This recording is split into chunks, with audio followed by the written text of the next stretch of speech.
Today in the show, we're going to be talking about why Ouran High School Host Club is still one of the most important anime to have ever come out.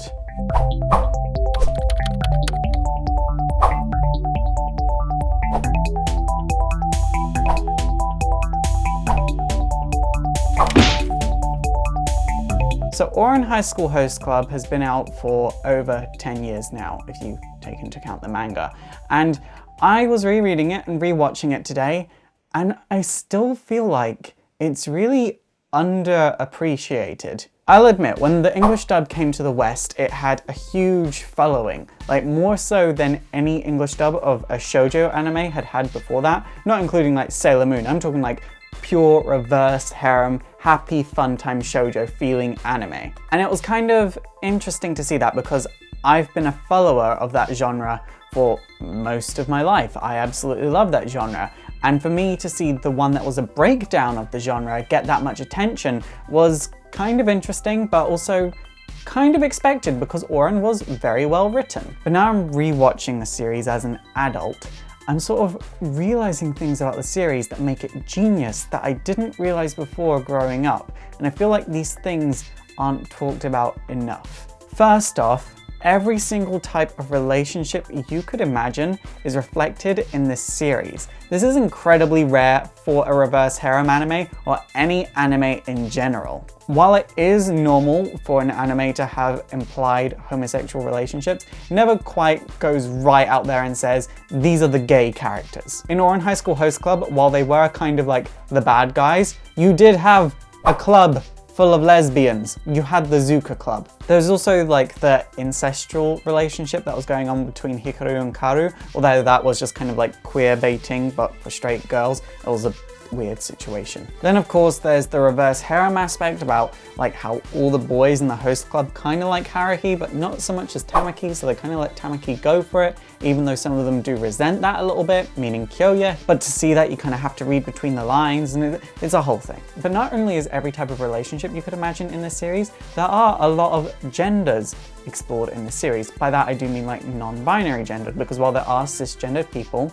there's also a genderqueer person, Haruhi, and she's not going around going, yes, I'm genderqueer, I do not associate with either male or female. She just is the way she is, and that's okay. There was no point in making a big deal about her being genderqueer because that's just the way she is. And she does say, my sex is female, but I don't feel the need to identify as even male or female in the first episode. It's not a big deal, and it's not her sole identifier, and I feel like Tumblr could learn a lot from Haruhi, especially if being cisgender and genderqueer becoming more into light in the past 2 years. I really do feel like people need to look at how Haruhi is written and take that as an example of a good genderqueer character, and not what Tumblr is demanding. It's just a part of Haruhi, it's not her sole identifying trait, and it's hardly ever mentioned. There's also the fact that her dad is a transvestite. Now her dad isn't a drag queen and he's not transgendered, he's a transvestite, meaning that he is a man who prefers to dress up in females' clothing, so which makes him a transvestite, which is fine. It's just sort of interesting to me that people are complaining that there's never been something that explores these things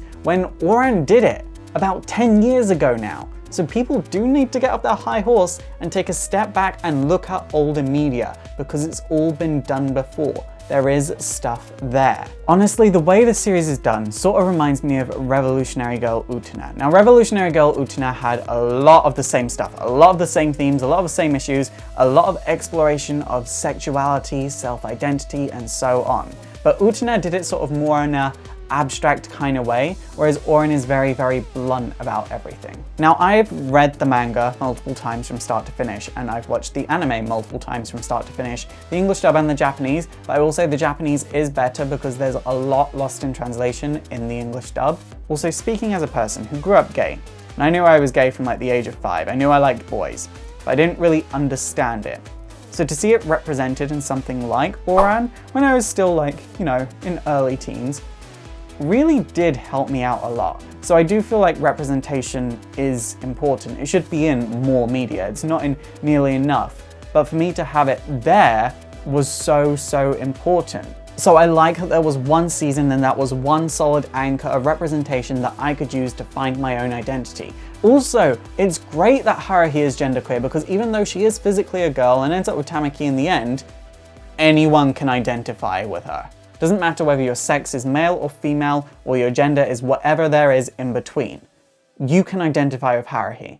I would like to see something like Utena or Ouran appear again. There hasn't been anything like it in the recent years, and it makes me very, very sad. I feel like it's time to have something like this again, because you can't have too many series like this, because that's what makes them important when they do come out, because they're so rare. But when they do come out, they are very special, and they only come out when it's time. And I personally feel like it's time again. There are a lot of young gay kids and young queer kids that are not going to be able to see Ouran because, let's face it, kids these days don't look that far into the past. And 2005?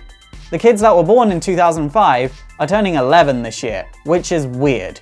So it's about time that the new generation gets their own version of Utena, their own version of Ouran that they can identify with perfectly. When it does come out, I'm gonna watch it and buy all the merchandise because I have way too much Ouran merchandise. It's super effective!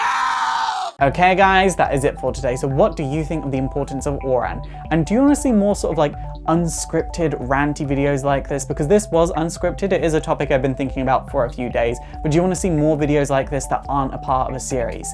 Please let me know in the comments down below. And also don't forget to thumbs up and subscribe if you want to see more history videos. And also don't forget to like me on Facebook, follow me on Twitter, support the show by checking my Patreon if you want to see bigger and better and more history videos. And also don't forget to subscribe to my gaming channel because it's going to be returning very, very soon. My name is Faust, this has been Exploring Comics and it is super effective.